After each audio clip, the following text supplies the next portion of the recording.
ఇదిగోనండి ఈ salt water వేసుకున్నానని చెప్పాను కదా నేను ఇప్పుడు నేను కాకరకాయలు అయితే కట్ చేస్తున్నానండి. ఇదిగోనండి పైన ఉన్నది కొంచెం ఈ తొప్పర లాంటిది కొంచెం తీసేస్తే అంత చేదనిపిది అనమాట. ఎవరైనా ఇష్టంగా తింటారు. నేను ఆ కాకరకాయ ఫ్రైలోకి కాంబినేషన్గా పప్పు చారు కూడా చేశానండి, అది కూడా చూపిస్తాను. ఇప్పుడు కాకరకాయ ఫ్రైకి బాండీ అయితే పెట్టేసుకున్నాను, స్టవ్ అయితే వెలిగించేసుకున్నాను, ఆయిల్ అయితే వేసేసుకుంటాను. ఈ లోపండి ఇవి రెడీ చేసుకున్నానండి. ఇవన్నీ తాలింపు తెలుసు కదా మీకు, ఇవన్నీ కరివేపాకు, జీలకర్ర, ఆవాలు, వెల్లుల్లిపాయలు ఇలా చెత్త కొట్టి పెట్టుకోవాలండి, లేకపోతే ప్రాబ్లం అవుతుంది. ఎండుమిరపకాయ, ఇదిగోండి ఉల్లిపాయ, పచ్చిమిరపకాయ ఇవన్నీ రెడీ చేసి పెట్టుకున్నాను. ఇప్పుడు ఆయిల్ అయితే వేసేసుకుంటున్నాను. ఇదిగోనండి నేను ఇలాగా నీటిలో కడిగి పెట్టుకున్నాను, ఉప్పు నీటిలో కడిగి పెట్టుకున్నాను అనమాట.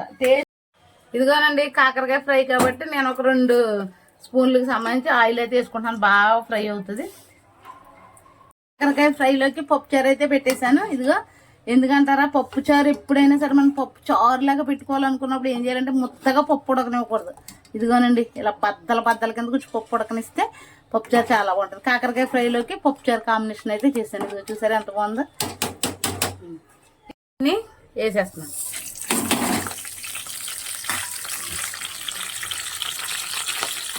పచ్చిమిరపకాయలు కూడా వేసేస్తున్నాను తాలింపులో నేను.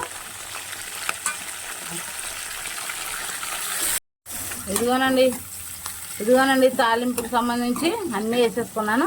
తాలింపు అయితే ఫ్రై అయిపోతుంది కదా.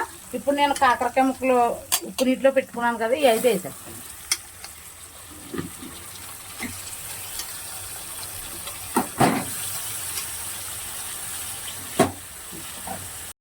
ఇదిగోనండి కాకరకాయలు వేసేసి తాలింపులో ఇలాగ చక్కగా అన్నీ కలిసిపోయేలాగా కలిపేసాను. ఇవి బాగా మగ్గిపోవడానికి నేను మూత అయితే పెట్టేస్తాను. కాకరకాయ ఫ్రై అయితే చూసారా ఆయిల్ ఎలా మగ్గిపోయిందో, చక్కగా మగ్గిపోయింది కదా. ఇప్పుడు నేను దీంట్లో కొంచెం అంటే కాకరకాయ ముక్కలు ఉప్పులేసి కడిగాను కదండి, కొంచెం ఉంటుంది కదా, దాంట్లో కొద్దిగా వేస్తాను సాల్ట్ ఎక్కువేను. తర్వాత వచ్చేసి కొంచెం చిటికెడు పసుపు అయితే వేస్తున్నాను. తర్వాత వచ్చేసి కొంచెం కారం అయితే వేస్తున్నానండి. బాగా ఫ్రై అయిపోతే మన టేస్టీ కాకరకాయ ఫ్రై అయితే రెడీ అయిపోతుంది. కాసేపు అలా వదిలేయాలండి, సిమ్లో పెట్టేసి వదిలేయాలి, అస్సలు హైలో పెట్టకూడదు. సిమ్లో పెట్టేస్తే కాకరకాయ చక్కగా మగ్గిపోతుంది, ఫ్రై అయితే రెడీ అయిపోతుంది. ఫ్రై అయిన తర్వాత చూపిస్తాను. ఇదిగోనండి మన టేస్టీ కాకరకాయ ఫ్రై అయితే రెడీ అయిపోయింది. ఎక్కడ స్కిప్ చేయకుండా చూసి మీరు కూడా ట్రై చేసి కాకరకాయ ఫ్రై ఎలా ఉందో నేను చేసినట్టుగా సేమ్ డిట్టో చేసి నాకు కామెంట్ అయితే పెట్టండి. ఓకేనండి, మీకు వీడియో కనుక నచ్చినట్లయితే లైక్ చేయండి, ప్లీజ్ సబ్స్క్రైబ్ చేసుకోండి. సబ్స్క్రైబ్ చేసుకుంటే మరింత మందికి ఉపయోగపడుతుంది. మరిన్ని వీడియోస్తో మేము ముందుకు వస్తానండి. సబ్స్క్రైబ్ చేసుకోండి, లైక్ చేయండి, షేర్ చేయండి. Okay bye, see you tomorrow.